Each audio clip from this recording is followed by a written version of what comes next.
30 years from now, I see the Thames, like the Tiber of Rome, foaming with much blood.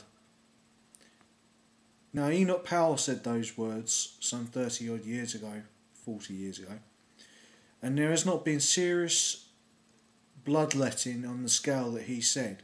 If he had been speaking about Bosnia, then he would have been correct. Churchill said, I can see a glorious country fit for heroes, with sunlit uplands, and we shall arrive there to build a new Jerusalem. This, he said, also has not materialised, nor has something in between.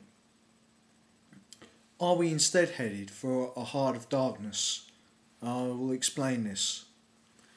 A heart of darkness where there is irrational beliefs, such as beliefs in radical Islam, fundamentalist Christianity, fundamentalist Judaism, fundamentalist voodoo. Are we the last one may seem laughable, but many people who are coming to this country have those beliefs.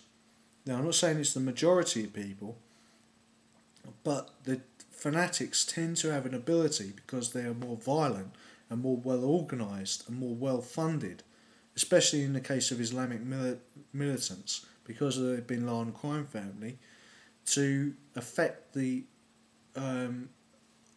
wants and irrational beliefs of other people who may have, and those beliefs may come from spirituality. Let's take our own history. Why is it that the Germans are unwilling to get into any foreign adventures in Libya, for instance? Well, the Germans have seen the heart of darkness. They know what it is. They've been through it twice.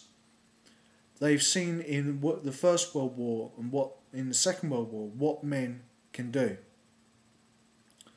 David Cameron's speech is a telling reminder of the tensions within this country.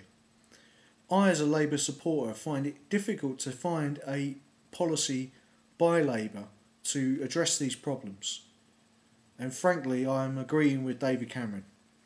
Oh, sorry, I've done it again. I'm not conservative. I believe conservatism is actually quite an evil ideology, because I believe in the social market and producing to the point of maximum social benefit. I want equality, a property owning democracy where everyone is basically equal and has the means to life. Everyone should have a house, a garage, a car, a fridge, and a lawn to mow on a Sunday, as Niall Ferguson said in his Western Civilization series. That was, in fact, his example was the United States. Now, the United States is a nation of immigrants, but it has strong policies against immigration. Our heart of darkness, it seems, is a movement towards a lack of faith in our own civilization. England especially, and the EU, which is trying to reverse this situation, is opposed by many irrational forces within Western civilization itself. Our major feat of self-destruction is to not believe in rationality. Right? The Protestant work ethic, of what Niall Ferguson said in his series, is based on an overlaying of Christianity onto Stoic work ethics that go back to the Roman era. And you know that the Romans were great workers. Similarly, people from Nigeria who are entering this country are very bright, very capable, very scientific, very learned people. May have degrees in law, science, and other things. But I've met people who have those belief systems, who are both Muslim and yet they have beliefs in voodoo. This is not something I personally believe in. I'm a Western rationalist. But you must understand that these beliefs are deep set in the mindset of people who have not been experienced Western civilization. They're getting the killer apps, as Niall Ferguson said, of consumerism, medicine, science, military technology.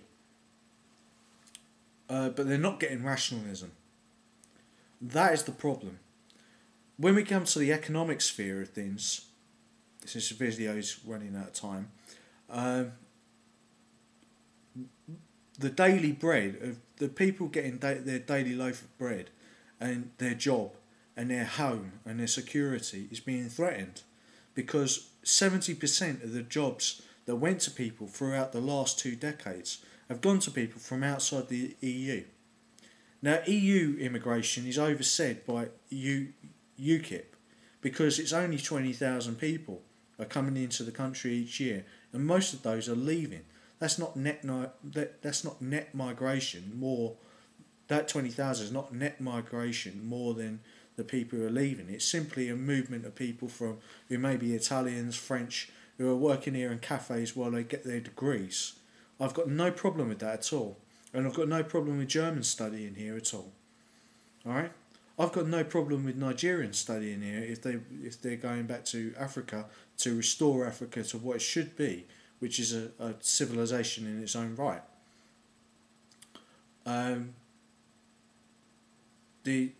Nigeria is a leading country in Africa, and we should perhaps develop a Central African Union out of Nigeria, and also in relation to a Southern African Union around South Africa with an independent Boer Republic, as I've said in many videos, and also an East African Union, a North African Union and a Middle Eastern Union, all linked in with the European Union as a great sphere.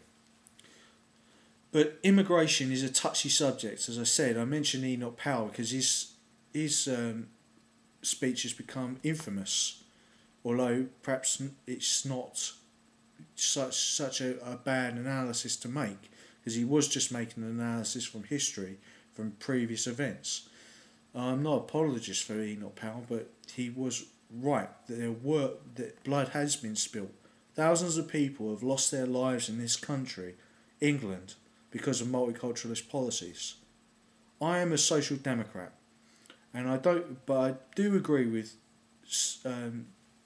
David Cameron that both Conservative and Labour governments have used state multiculturalism and also state welfare to encourage immigration.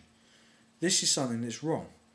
What we must have, instead of tens of thousands of people coming into the country as David Cameron wants, but a policy that sets the amount of immigration to the level of 4% of the total amount of births of children in the EU. That would require demographic study and a census that is much more detailed and more regularly taken than the every 10 or 5 years that it's taken. But it should happen, so that there is literally only a few thousand people coming into from outside the EU. Now, we come to the situation of which people should be allowed in. Well, if we allow in people with no skills, then that will displace the people in the middle and lower classes of people if you take the class analysis. If you let people in to universities and they get fantastic degrees and they stay and they're young, virile and fertile, then they're going to eventually displace the elite of this country and cause us to have an apartheid regime, basically.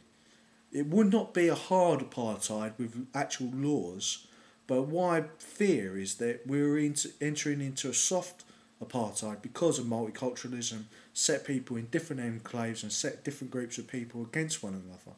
What we must have is faith in our own civilization, and we must have a philosophy of westernising people who do come here to stay. That's my point of this series, and then we will reach sunlit uplands, not a heart of darkness or rivers of blood. Thank you for listening.